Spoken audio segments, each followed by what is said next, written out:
¿Qué tal, mis hermanos? Que tengan un buen día. Les saludo con mucho afecto y cariño a ustedes y a sus familias, a sus seres queridos. Espero que estén bien.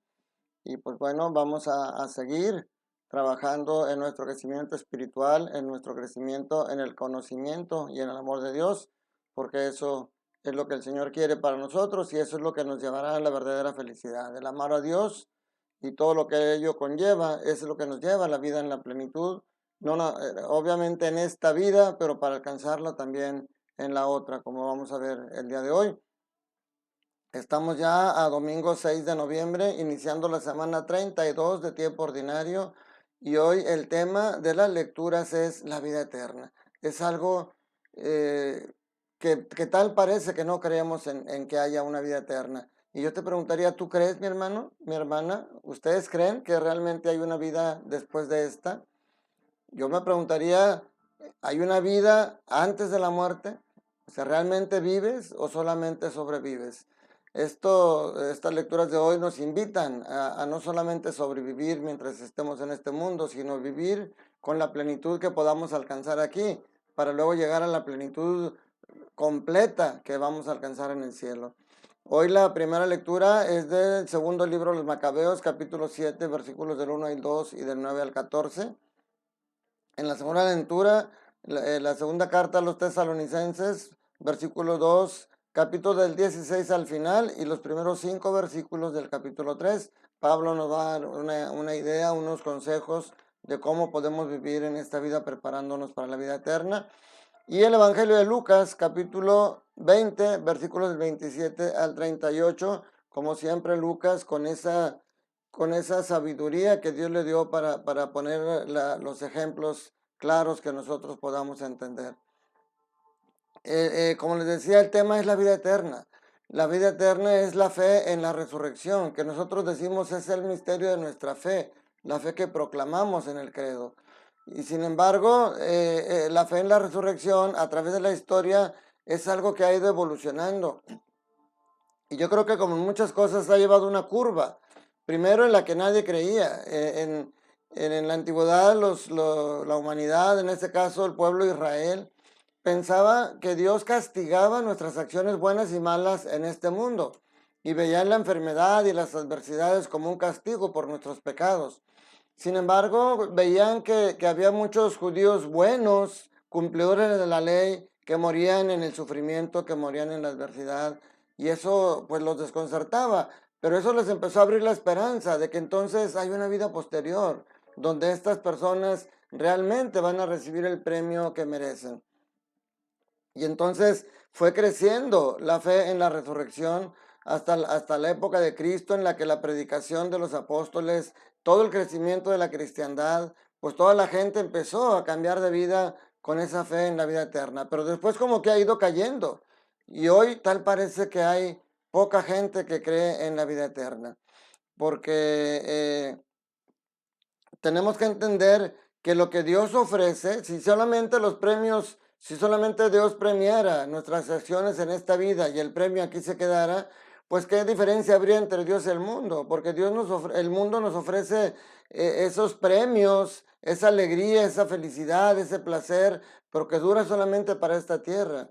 Si Dios solamente ofreciera un premio a nuestras acciones para esta tierra, pues sería igual que el mundo. Y obviamente no es así. En la primera carta a los Macabeos, escrita en el siglo II antes de Cristo, vemos cómo ya ahí empieza con una manera más fuerte la fe en la resurrección, al grado de dar la vida en base a esa fe. El pasaje de hoy nos presenta una familia de 7 hermanos que prefieren morir junto con su madre que quebrantar la ley. En el pasaje de hoy nos presenta a los primeros 4 hermanos y los 4 nos dan un ejemplo muy claro. El primero no habla de la resurrección, pero sí de la fidelidad que tenemos que tener al Señor. El rey Antíoco Epifanes los mandó a azotar para obligarlos a comer carne de puerco. Fíjense en algo tan sencillo que hoy nosotros decimos, pues la carne de puerco es muy rica, pero en aquel entonces era prohibida. Entonces vemos nosotros aquí que el primero de los hijos que pasa, le dice, ¿qué quieres saber de nosotros? Estamos dispuestos a morir antes de que quebrantar la ley de nuestros padres. O sea, el primero habla de la fidelidad, pero miren lo que dicen los otros tres. El segundo dice, asesino, tú nos arrancas la vida presente, pero el Rey del universo nos resucitará a una vida eterna, puesto que morimos por fidelidad a sus leyes. Y luego el tercero dice, de Dios recibí estos miembros, y por amor a su ley los desprecio, y de él espero recobrarlos. Entonces estaban impresionados de estas palabras, pero igual los mataban. Finalmente el cuarto de los hijos dice, vale la pena morir a manos de los hombres cuando se tiene la firme esperanza de que Dios resucitará, de que Dios no resucitará. Tú en cambio no resucitarás a la vida. O sea, estos tres hermanos nos dejan clara la fe y la confianza en la resurrección, pero que será solamente para aquellos que realmente cumplen la ley de Dios, cumplen la ley del amor, en este caso nosotros en este Nuevo Testamento. En el Evangelio nos presenta ya en la época después de Cristo, el primer siglo después de Cristo, nos presenta ya que todavía había un gran número de personas que ya creían en la resurrección, entre ellos los fariseos, pero todavía había un grupo que son los saduceos, que ellos no creían en la resurrección. Y hoy estos fariseos, estos saduceos hipócritamente se acercan a Jesús y le presentan primero, le recuerdan la ley que viene en la ley de Moisés, que dice que una mujer, que dicho es entre comillas, entre paréntesis, recordemos que era tratada como un objeto, no tenía mucho valor, una mujer que enviudaba, su marido se le moría sin darle hijos, tenía que ser mujer de otro de los hermanos del marido para poder darle descendencia. Era una ley muy injusta porque cosificaba a la mujer. Jesucristo obviamente vino a quitar eso y hoy pues la mujer tiene un valor importante en nuestra vida. Pero después de presentarle esa ley, le presentan un caso extremo, una mujer que se casa con 7 hombres, con 7 hermanos y a ninguno le da hijos. Y luego le hacen la pregunta hipócrita, ¿con cuál de todos ellos va a vivir como esposa en el cielo si tuvo 7 maridos? Jesús, en su respuesta, como siempre no le responde directamente, pero en su respuesta primero les deja claro, es que ustedes no entienden que la vida en el futuro no va a ser igual que esta. En el futuro la vida tiene que ser diferente, si no, ¿qué caso tiene si vamos a seguir viviendo igual? No habría un cambio. En el futuro, en la vida eterna, vamos a ser como los ángeles, vamos a ser verdaderos hijos de Dios a plenitud. Y luego al final les utiliza la autoridad de Moisés para dejarles claro, porque los saduceos no creían en la resurrección, que la resurrección es real.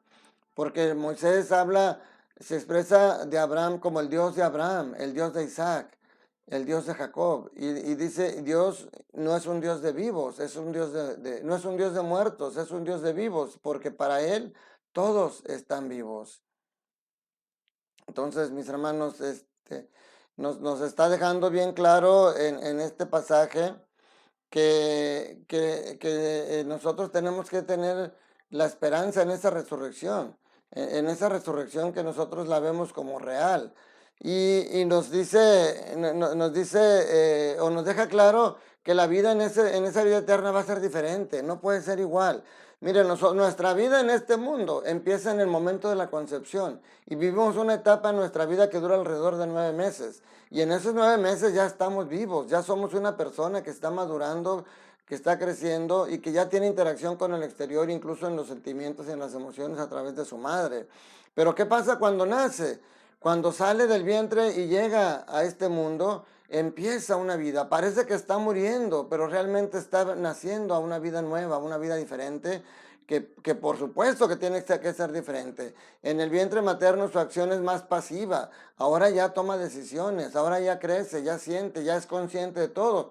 Y esas decisiones a veces la llevan a tomar malas decisiones y alejarnos de Dios. A veces vivimos alejados de Dios y entonces empezamos a vivir una vida que no es la que Dios quiere para nosotros. Pero cuando tenemos un encuentro con Cristo, que en esta misma vida la tenemos que buscar, ese encuentro con Cristo nos debe empezar a marcar una vida diferente. Tenemos que ser diferentes a lo que éramos antes de encontrarnos con Cristo. Y ya hemos dicho muchos ejemplos como la mujer samaritana, como Mateo, como Zaqueo. Entonces, si en esta vida es diferente a la que tuvimos en el vientre materno, Cuando pasemos a la vida eterna, también tiene que ser diferente a la que tengamos en esta vida. Ya no es necesario vivir de acuerdo a la ley de esta vida, donde el marido es cabeza, donde la mujer es obediente, donde los hijos, allá la relación va a ser diferente. Y si un hombre o una mujer enviudan y se vuelven a casar aquí, pues en el cielo no van a tener dos esposos o dos mujeres. En el cielo vamos a vivir de una manera diferente. ¿Cómo? Pues bueno, ese es un gran misterio. Dice la palabra de Dios, en la casa de mi padre, en el Evangelio de Juan dice, en la casa de mi padre hay muchas habitaciones. Si no fuera así, yo se los diría y voy a prepararles un lugar. Y nosotros nos podemos imaginar, oye, pues habrá muchos condominios, ¿cómo vamos a caber tanta gente allá? No sabemos cómo, ese es un misterio. Lo que tenemos que tener claro es que es una realidad, hay una vida eterna y es una vida en la que, a diferencia de la vida intrauterina, que no podíamos hacer nada por nosotros, por iniciativa, para prepararnos a la vida posterior que fue en este mundo, ahora sí, para llegar a la vida eterna, nosotros tenemos que prepararnos desde este mundo. Y San Pablo nos empieza a dar